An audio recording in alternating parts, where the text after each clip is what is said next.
In the sweltering heat of August 1941, the German war machine stood at its most critical strategic crossroads.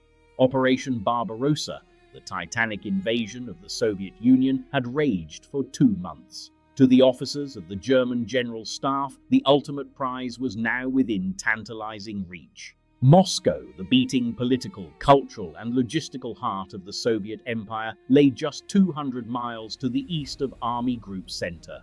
General Heinz Guderian, the legendary pioneer of Blitzkrieg, and General Franz Halder, chief of the OKH, were unified in their conviction. The Wehrmacht must throw every available panzer division into a single, relentless, lightning-fast drive on the Soviet capital. They believed that capturing Moscow would shatter Soviet morale, collapse their centralized railway network, and force Joseph Stalin to sue for peace. But in his remote headquarters in East Prussia, Adolf Hitler hesitated. The dictator was obsessed not with geographic symbols, but with industrial and economic resources. He looked south, towards the rich grain fields of Ukraine and the vital coal and iron reserves of the Donbass, and issued a shocking directive. Army Group Center's spearheads must halt their advance on Moscow, pivot 90 degrees to the south, and march hundreds of miles into Ukraine to encircle and destroy the Soviet southwestern front defending Kiev. The generals were horrified, calling it a fatal blunder that would cost them Moscow. For decades, post-war memoirs written by surviving German officers have fiercely maintained that this great Kiev pivot was the single decision that lost Germany the war. But was it? In this episode, we dive deep into the cold, hard logistics to deconstruct one of history's greatest military controversies and reveal why the general's dream of a direct drive on Moscow was, in reality, a logistical suicide mission. To understand why a direct drive on Moscow in August 1941 was an operational impossibility, we must look past the sweeping arrows on military maps and inspect the brutal reality of German supply lines. By late summer, the Wehrmacht's logistics were already in a state of absolute catastrophic collapse. Operation Barbarossa had been planned on the fatal assumption that the Red Army would collapse in 6 weeks. Because of this hubris, the German army entered the vast expanses of the Soviet Union with a severely inadequate supply infrastructure. The primary bottleneck was the railways. The Soviet broad-gauge tracks had to be painstakingly converted to standard European gauge, a process plagued by constant partisan sabotage and a severe shortage of German locomotives that could survive the dusty, brutal Russian conditions. Consequently, supply trains were unloading their precious cargoes of fuel, rations, and ammunition hundreds of miles behind the rapidly advancing armored spearheads. To bridge this gap, the Wehrmacht relied on its motorized transport columns, but the unpaved Russian roads, combined with the heavy summer dust, acted like liquid sandpaper on German truck engines. By August, over 30% of the Wehrmacht's truck fleet was completely out of action due to mechanical wear and tear, and there were virtually no replacement parts. General Guderian's Panzer Group II was operating at barely half of its authorized tank strength, with engines choking on dust and tracks worn down to the metal. The panzers were not halting because of Hitler's orders. They were halting because they had completely run out of fuel, oil, and ammunition. A direct drive on Moscow in August would have required thousands of tons of daily supplies that the shattered German railway and truck networks simply could not physically deliver. The spearheads would have run completely dry in the open plains, leaving them stranded and defenseless.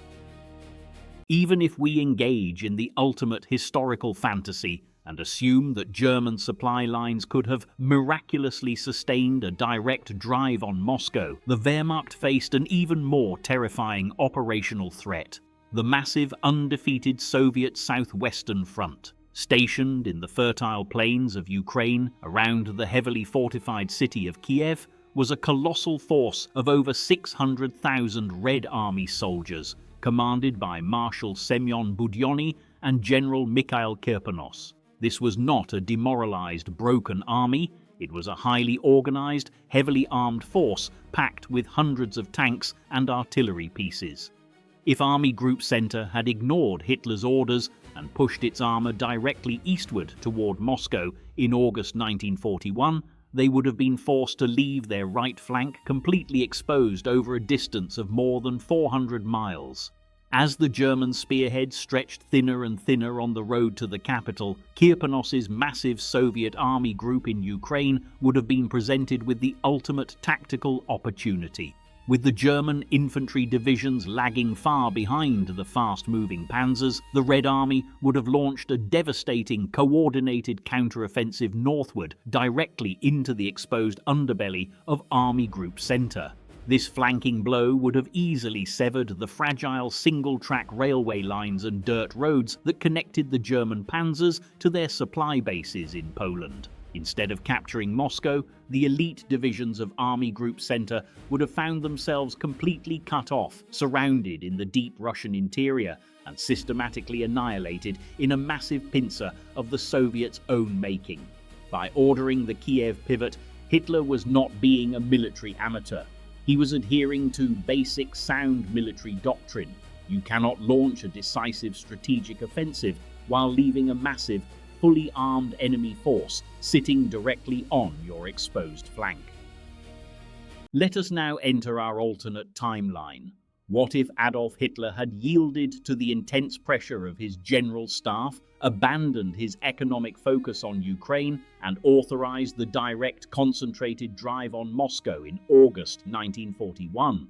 In this scenario, General Guderian's Panzer Group II and General Hoth's Panzer Group III do not turn south. Instead, they assemble alongside Field Marshal Fedor von Bock's Army Group Center for a massive, unified thrust eastward.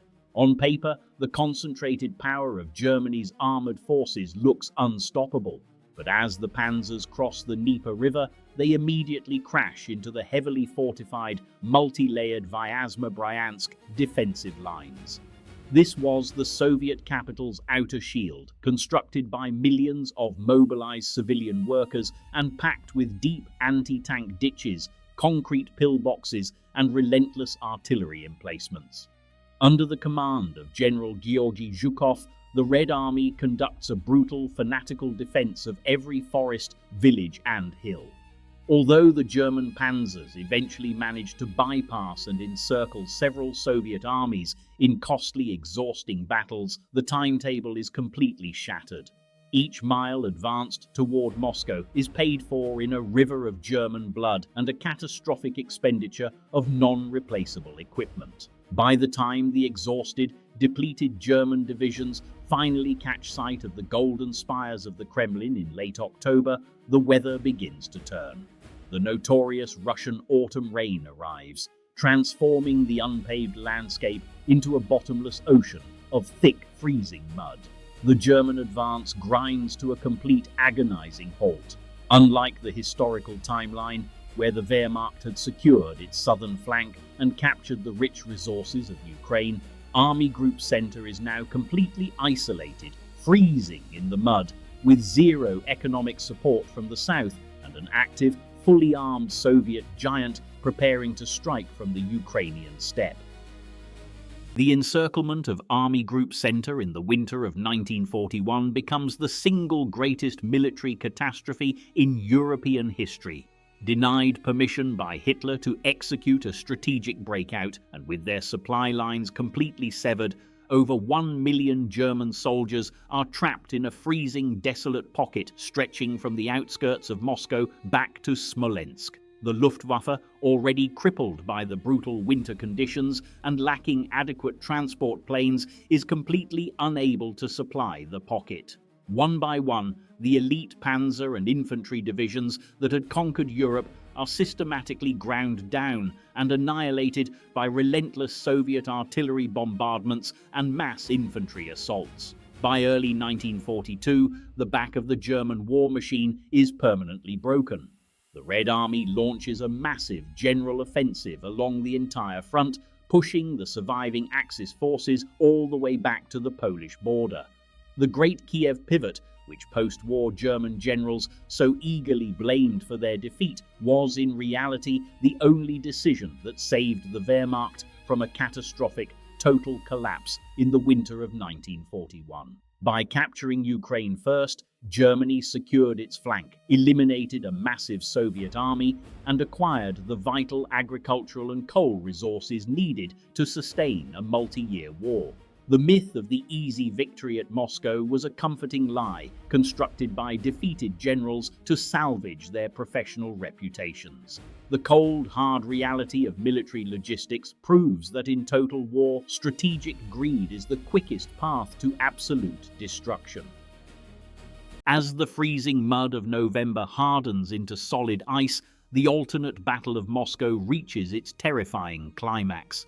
The German soldiers, still dressed in their summer uniforms due to the collapse of their overstretched railway logistics, are shivering in sub-zero temperatures. Their weapons freeze shut, their tank engines must be kept running constantly to prevent the oil from solidifying, and their horses die by the thousands. It is at this exact moment of absolute German vulnerability that the Soviet High Command unleashes its ultimate strategic backhand blow. From the depths of Siberia and the Soviet Far East, Joseph Stalin redeploys over 30 elite, fresh, winter-trained divisions. These Siberian troops, fully equipped with heavy winter gear, skis, and the legendary T-34 tanks, are unleashed directly against the frozen, exhausted lines of Army Group Center. But the true disaster for the Germans comes from the south. Because the Wehrmacht bypassed Ukraine, the 600,000 veteran troops of the Soviet Southwestern Front are completely fresh, fully supplied, and positioned perfectly to strike. Under the brilliant coordination of Marshal Semyon Timoshenko, the massive Soviet forces in Ukraine launch a devastating simultaneous counteroffensive northward.